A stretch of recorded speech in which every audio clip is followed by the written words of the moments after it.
right, we've got some breaking news. New York DA Alvin Bragg just speaking moments ago, essentially announcing the release of all of the campus protesters. I don't know that that's a shock, but it is breaking news. He just held a press conference. We're trying to get some sound on, and if we do, we'll run the tape for you. Joining me now, we've got Florida Congressman Byron Donalds and Leo Terrell, civil rights attorney and Fox News contributor. Gentlemen, thank you very, very much. Byron, here are these protesters completely disrupting everything. New York police are heroes for what they did last night. So they locked up all these people, nearly 300, I think, and they're letting them all out today, Byron. What do you make of that? You have thought on that? Oh, I got a big thought, Larry, and it's that Alvin Bragg is not serious about doing his job. He only wants to play politics and twist the legal system in knots, trying to get Donald Trump. While you have these protesters, a lot of who, by the way, are not students at these universities. This is AstroTurf, like Nancy Pelosi used to call it. And so you have these people coming into these campuses, causing unrest, taking over buildings, and they're let go. This is a joke. It's a travesty for the city of New York, and this is the reason why crazy liberal Democrat policy is damaging America through and through. That's my statement. Well, it's actually a good statement. Leo Terrell, the New York Police Department was magnificent last night. At least that is absolutely magnificent. I did my opening riff on that point.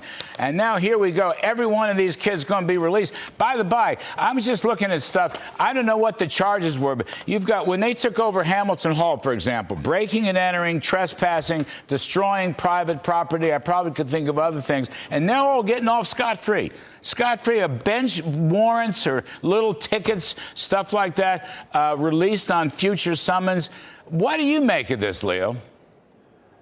I am just crazy upset by this. Let me tell you why. New York Police Department is perfect. But Larry, the obligation is the federal government. The federal government has a constitutional right to protect everyone. And I got news for you. Joe Biden has thrown the Jewish American community under the bus for Michigan.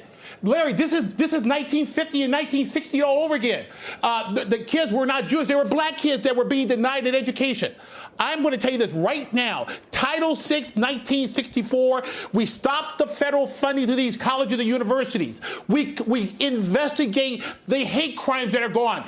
This is not happening on the federal level. And I'll tell you right now, under the Trump administration, I guarantee you there's going to be FBI investigations. There's going to be a cutting off of all funding. I have to make an apology. I went to law school at UCLA. UCLA is a national embarrassment. Where was the mayor? Where was the governor? For 2 hours, there was no law enforcement there, Larry. Why? It's a Democratic city, and they're voting for, they want to win Michigan. The federal government has abandoned its obligation to protect Jewish American citizens, and it's embarrassing. Well, listen, I have talked endlessly about the importance of the Civil Rights Act of 1964, and in particular, Title VI. Byron Donalds, I will ask you, because House is coming back, the Senate's coming back into session, I think, can you all focus on implementing Title VI?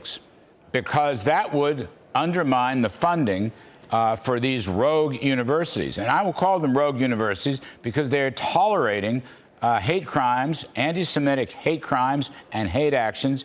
And they've also deprived these kids of finishing their exams. I was talking to a young woman, a Columbia student. She's a senior in the green room.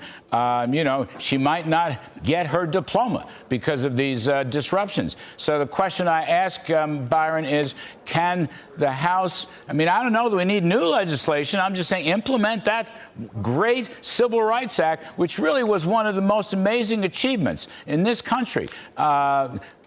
Essentially implementing 100 years of black segregation and black discrimination. Title VI would do it. What do you think, Byron? I totally agree with you, Larry. We do need to look into that, and we can. Look, some of my colleagues and myself, we just left George Washington University at the encampment over there, where you have the mayor of D.C. is refusing to support the campus of George W., providing police to clear the encampment. They are trespassing. Muriel Bowser does nothing. The same message going on in California all throughout the country, but the tip of the spear is Joe Biden. Because Congress can bring these actions, the House can definitely go into them. We're going to be doing a lot of those investigations. But if the president refuses to act to protect Jewish Americans and frankly all Americans, while there are free speech actions and protests going on, but if you don't protect people, then there's little that the House can do without the White House without the White House acting. Which is why, America, we need a new leader in the White House. We have no leadership right now, and it is destroying our country. Leo, you know, Professor Alan Dershowitz is conjuring up a good number of lawsuits. I think that's very healthy. Apparently lawyers, you know, he said on Fox News last night, lawyers are volunteering pro bono to help him out. He's going to work pro bono to help him out. But in fact, Leo, the Civil Rights Act says the federal government has an obligation to cut off the federal funding. Like Columbia, we looked at that. They get, I believe, nearly $6 billion of funding from Uncle Sam and the taxpayers. Well, what the heck? Larry, Alan Dershowitz, God bless him, civil lawsuits, but the power of the federal government, the power of the federal government to come down and change everything and the resources, it would be lights out for these Hamas-loving universities. Under the Trump administration, if I was in that administration for 1 month, every one of these universities would be shut down as far as funding, and there would be federal marshals escorting the Jewish American community to the schools, just like they did in the 50s and 60s. We need federal involvement. We need President Trump. Yes, you're so right. You know what? That's exactly right. Let's go back. What they did with black students in those days, they should be doing with Jewish students today. It's a wonderful point. Gentlemen, we're always running out of time. Leo Terrell, thank you a million. Byron Donalds, always is great to see you.